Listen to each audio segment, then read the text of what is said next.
పశ్చిమ బెంగాల్లో మమతా బెనర్జీ ఓడిపోవడాన్ని ఎట్లా చూస్తారు? చాలా కొద్దిగా బాధపడుతున్నారన్న. అక్కడ ఉన్న మామూలు జనం బాధపడుతున్నారు. ఎంప్లాయీస్ పరంగా కొద్దిగా బాధ అనేది కనపడింది. కానీ సామాన్యులు కులపరంగా హిందూ పరంగా సంబరాలు చేసుకుంటున్నారు. కొద్దిగా హిందువుల్ని కొద్దిగా తొక్కాలని చూసింది. బెంగాలీల చేత ముఖ్యంగా బంగ్లాదేశ్ నుంచి కొంతమంది అక్కడ ఉన్నారు. వాళ్ళు పాతుకుపోవటం వల్ల అక్కడ కొద్దిగా హింస అనేది మొదలయ్యింది అనే బాధతోనే ఈమె మళ్ళీ వస్తే అదే హింస చూడబోతాం అనే ఒక భయంతోనే బీజేపీకి అవకాశం ఇచ్చారు అక్కడ జనం అని మేము అనుకుంటున్నాం. మిషన్ గ్యాంబ్లింగ్ అది ఇది అని ఆమె అన్నా కానీ ఒక మార్పు అనేది మొదలయ్యింది అక్కడ అనేది ఈ ఉదాహరణ. అంటే గతంలో ఆమె అక్కడ ఉన్నటువంటి బంగ్లాదేశ్ ఓటర్లను తీసుకురావడం వల్ల ఇక్కడ బీజేపీ ప్రభుత్వం అక్కడ ఉన్నటువంటి బీజేపీ అంటే రోహింగ్యాలు ఎవరైతే ఉన్నారో వాళ్ళందరూ ఓట్లు తొలగించడం వల్ల ఆమె ఓడిపోయింది అనుకో. అవును, ఎందుకంటే పశ్చిమ బెంగాల్లోనే బెంగాలీ ఓట్లు ఎక్కువగా ఉండే.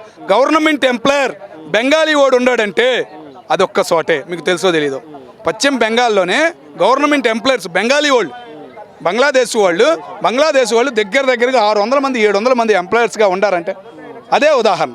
ఓకేనా, ఆమె ఇచ్చిన అలుసు అనుకోవచ్చు లేదా ఏమన్నా చేయాలనుకోవచ్చు, కానీ ఒక రకంగా ఆమె అక్కడ చేసింది. హిందువుల పరంగా కూడా తొక్కడం అనేది చేసింది. ఈ 2 మైనస్ల వల్ల బీజేపీ మంచి పట్టుబట్టింది. ఆడ నాయకులను తయారు చేసి రాజకీయ పార్టీగా ఎదిగేటట్టు బీజేపీని తయారు చేసింది. దీనిపై మోదీ సక్సెస్ అయ్యారనుకో. కంపల్సరీ మోడీ గారి కన్నా కూడా ఆయన ఇంకొక ఆయన ఉన్నాడు కదా, ఆయన పేరు నోటికి తిరగదు. ఆయన బాగా కష్టపడ్డాడు. ఆయన వల్లే ఈ విజయం అనేది చూశారు. అంటే వాస్తవంగా మనం ఒక విషయం మాట్లాడుకుంటే అక్కడ ఉన్నటువంటి పరిస్థితులు చూసుకున్నా, అక్కడ ఉన్నటువంటి జనం చూసుకున్నా కూడా అసలు ఎట్లా వీళ్ళని మోటివేట్ చేశారు అనుకోవచ్చు. ఎందుకంటే హిందువులందరినీ ఒక తాటిపై తీసుకొచ్చి ఈరోజు ఓటు బ్యాంక్ మొత్తం కూడా ఎటు కాకుండా 200 సీట్లు గెలిచే అవకాశం ఉంది బీజేపీ.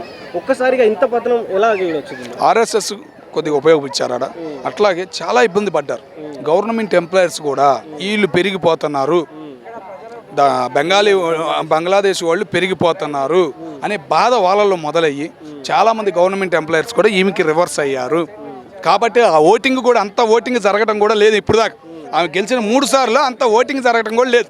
ఇప్పుడే అంత ఓటింగ్ జరగటం మరి అదే పెనుమార్పు అని మేము అనుకుంటాం. అంటే బెంగాలీలకు ఒక సాంప్రదాయం ఉంది, ఎవరికైనా 15 సంవత్సరాల వాళ్ళు అంటే త్రీ టర్మ్స్ వాళ్ళు ఇస్తారు. సో ఇప్పుడు బీజేపీ కూడా 3 టర్మ్స్ ఇస్తే ఇప్పుడు మమతా బెనర్జీ వాళ్ళ పార్టీ యొక్క రాజకీయ భవిష్యత్తు ముగిసింది అనుకోవచ్చు, ఎట్లా అనుకోవచ్చు? చెప్పలేం. మోడీ గారు కంటిన్యూ అయితే గనక నెక్స్ట్ అక్కడ వచ్చే అవకాశం ఉంది. లేదా మోడీ గారు కనుక దిగిపోయి లేదా కొత్త క్యాండిడేట్ వచ్చిన బీజేపీ తరఫున మళ్ళీ తొక్కటం అక్కడి నుంచే మొదలైద్దని మేము అనుకుంటాం.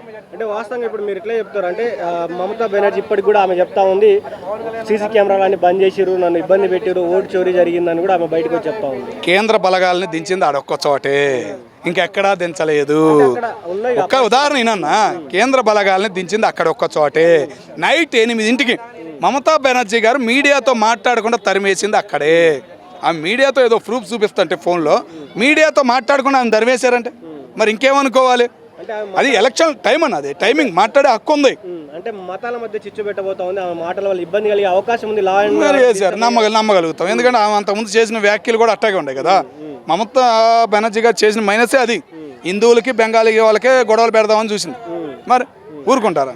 మరి ఆడ రివర్స్ వాతావరణం అనేది ఆడే కనపడింది. చివరికి ఏం చెప్తారు ఆమె పరాజయం పైన, అటు మోదీ విజయం పైన మీరు ఏం చెప్తారు? బంగ్లాదేశ్ వాళ్ళని ఎక్కువగా ప్రోత్సహించడమే ఆమెకి మైనస్. వాళ్ళలో మార్పు తేవాలి బెంగాలీ వాళ్ళు కోరుకున్నారు. సొంత వాళ్ళు బయటికి వెళ్తున్నాం, ఇక్కడే స్థిరపడాలి, అది మోడీ గారి వల్ల బీజేపీ వల్లే అవుతుంది అని చెప్పేసి బెంగాలీలే ఎక్కువగా బీజేపీ పార్టీలో నిలబడ్డారు, గెలిచారు.